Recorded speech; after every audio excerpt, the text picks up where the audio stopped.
Sorry, my mistake. This is Genesis 30.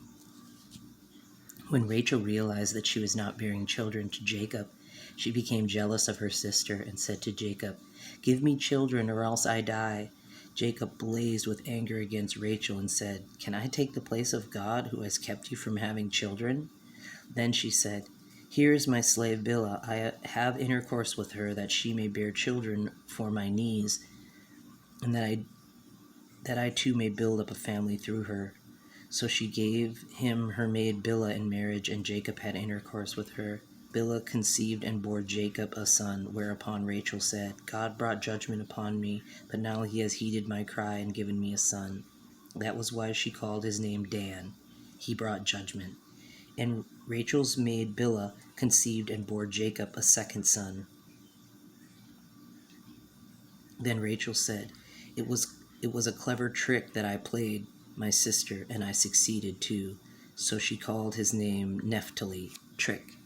When Leah discovered that she had stopped bearing children, she took her maid Zilpah and gave her to Jacob in marriage. Zilpah, Leah's maid, bore Jacob a son, whereupon Leah said, "How lucky!"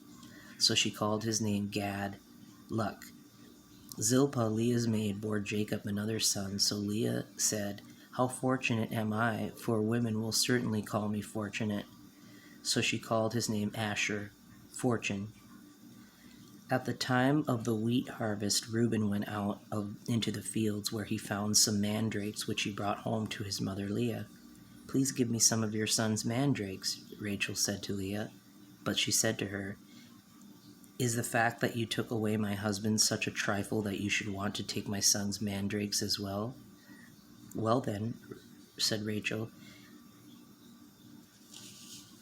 "he may lie with you tonight in exchange for your son's mandrakes." So when Jacob came home from the fields in the evening, Leah went to meet him and said, "You must come home with me, for I have hired you with my son's mandrakes." So he lay with her that night. God gave heed to Leah, so that she conceived and bore a fifth son to Jacob, whereupon Leah said, "God has given me my reward for giving my maid to my husband." So she called his name Issachar, reward. Again Leah conceived and bore a sixth son to Jacob, and then Leah said, "God has made me a magnificent present. My husband will surely stay with me now, for I have borne him 6 sons." So she called his name Zebulun, abode. Afterward she bore a daughter, whom she named Dinah. Also God remembered Rachel. God gave heed to her and made her pregnant, so that she conceived and bore a son, whereupon she said, "God has taken away my reproach." So she called his name Joseph. May he add, saying, "May the Lord give me another son." It was after Rachel had given birth to Joseph that Jacob said to Laban, "Let me go, that I may depart for my own home and country. Give me my wives and children, for whom I have worked for you, that I may go, for you know how well I have worked for you." But Laban said to him, "If I may have your permission to say so, I have learned from the omens that the Lord has blessed me because of you. Name me your wage," he added, "and I will pay it." But he said to him, "You know yourself how I have worked for you, and what your stock has become under my care, for it was little that you had before I came, whereas now it has expanded into a great deal, since the Lord blessed you upon my arrival.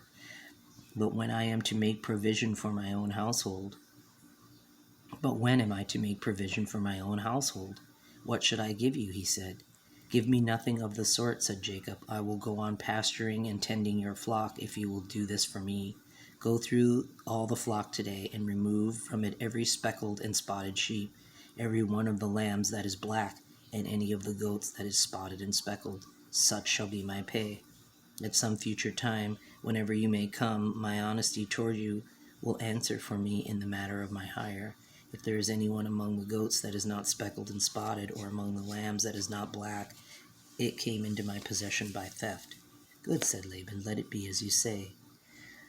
So that day he removed the stripped and spotted he-goats, all the speckled and spotted she-goats, and every one with white on it, and all of the lambs that were black, and handed them over to his sons. He put a distance of 3 days' journey between himself and Jacob, while Jacob remained in charge of the rest of Laban's flock.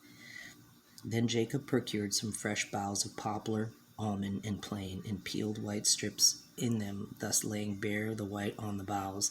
Then he placed the boughs which he had peeled in front of the sheep in the troughs, that is, the water troughs, where the sheep came to drink. Since they bred when they came to drink, the sheep bred among the boughs, and so had lambs that were striped, speckled, and spotted. Jacob set the lambs apart, and so added the best sheep in Laban's flock to those that were striped and all black. He put his own flock off by themselves, and did not add to them Laban's flock. Whenever the hardier ewes were breeding, Jacob used to put the boughs in the troughs in front of the flock so that they might breed among the boughs, but not in the case of the weaker ones. Thus the weaker ones fell to Laban, and the hardier to Jacob.